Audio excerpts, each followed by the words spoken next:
Welcome back to DIY My Way. You may recall that last fall I mowed my pasture with the bush hog, and at the end of that video I showed you the condition of the blades, which were not good at all. Now there's two schools of thought when it comes to sharpening blades.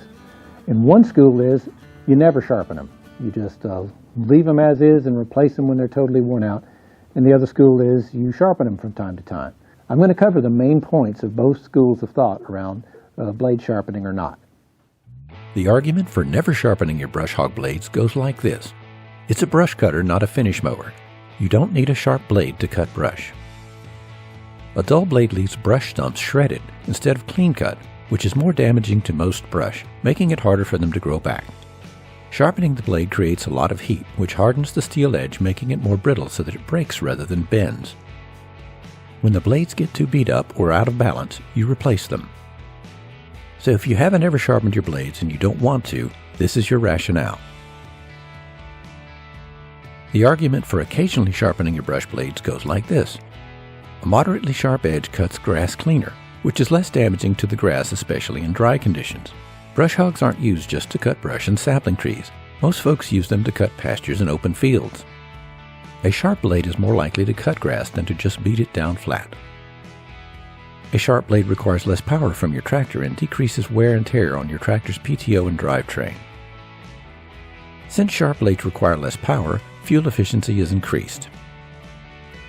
And like the previous argument, when the blades get too beat up or out of balance, you replace them. I find the argument for sharpening the blades more convincing, so that's why I sharpen them as needed. Since I've decided that I do want to sharpen my blades, at least somewhat, I'm going to show you how I go about doing it. My original plan was to take the blades off the mower and then sharpen them in a vise, either with my hand grinder or on the bench grinder.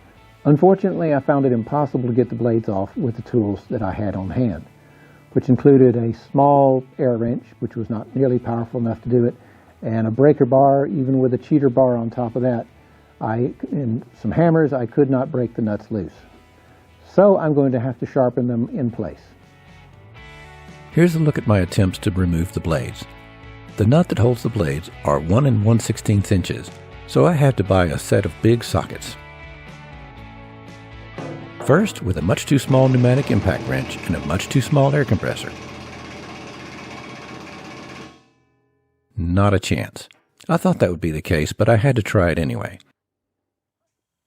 Next, with a breaker bar combined with a pipe as a cheater bar, I still failed to break the nuts loose even when hammering on it. Even spraying WD-40 on the nuts and letting it soak for hours didn't help. Clearly I'll need a bigger compressor and impact wrench to have any chance of breaking them loose. Now on to sharpening the blades in place. With the 3-point raised all the way up, I placed 2 cinder blocks and part of a cap block under the tail wheel for safety.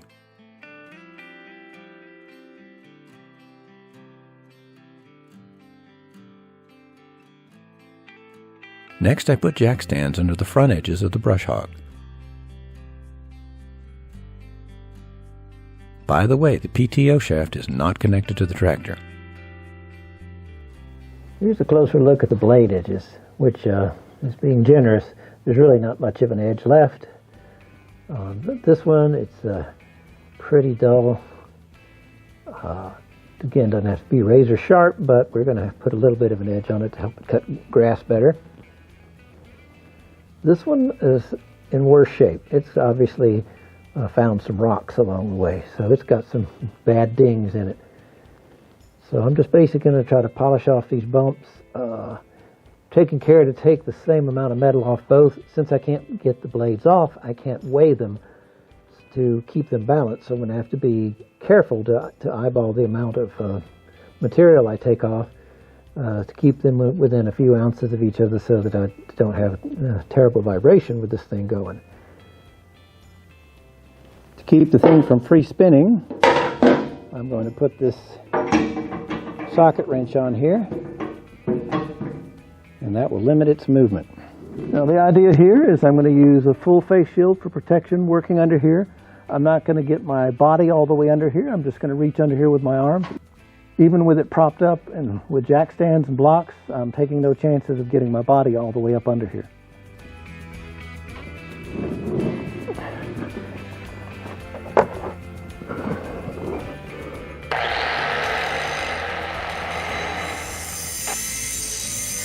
I start first by grinding the bottom edge. To avoid making the blade edge brittle from excess heat, I try to keep the grinder moving along the edge and not linger too long in one spot.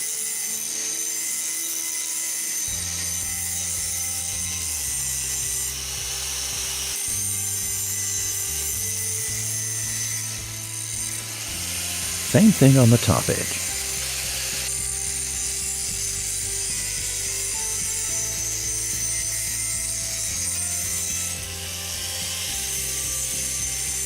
I'm making several passes over the area where the edge was bent upwards.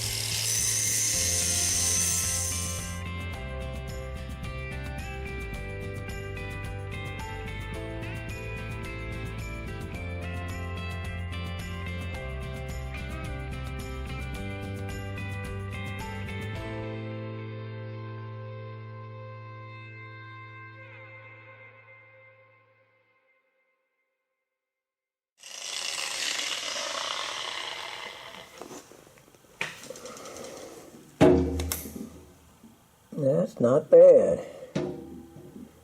Way better than it was. I'll give you a close-up look when I'm done with both.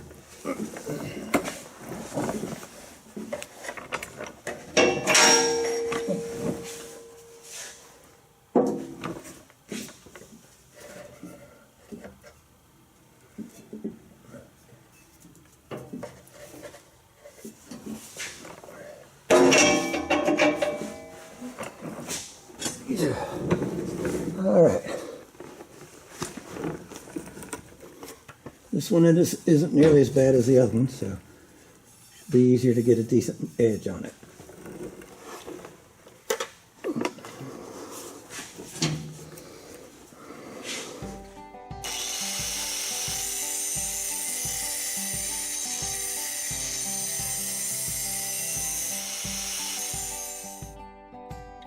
Same song, second verse with the other blade.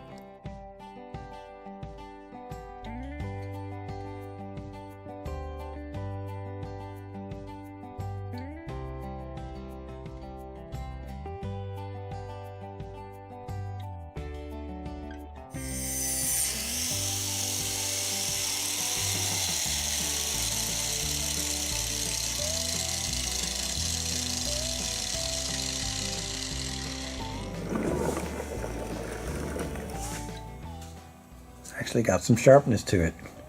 Not enough to cut your Thanksgiving turkey, but enough to cut grass cleanly. Let's take a look at the other blade. Same story, got a little bit of edge all along there. Of course it isn't perfect, it's got pits and things in it, but I wasn't trying to get it perfectly straight again, just trying to get it effective. And this is definitely going to be way more effective than the dull edge I had. So I think we have mission accomplished.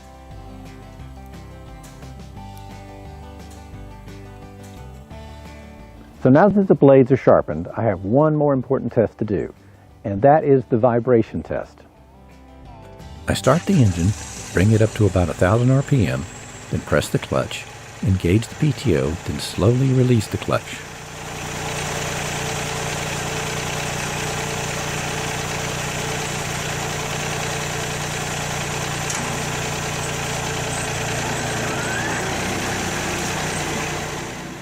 So far, so good. Let's slowly ramp the engine to 2,500 RPM, which gives 540 RPM at the PTO.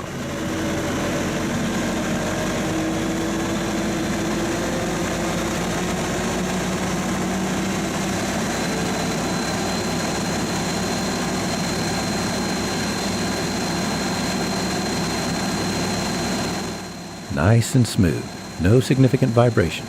Excellent.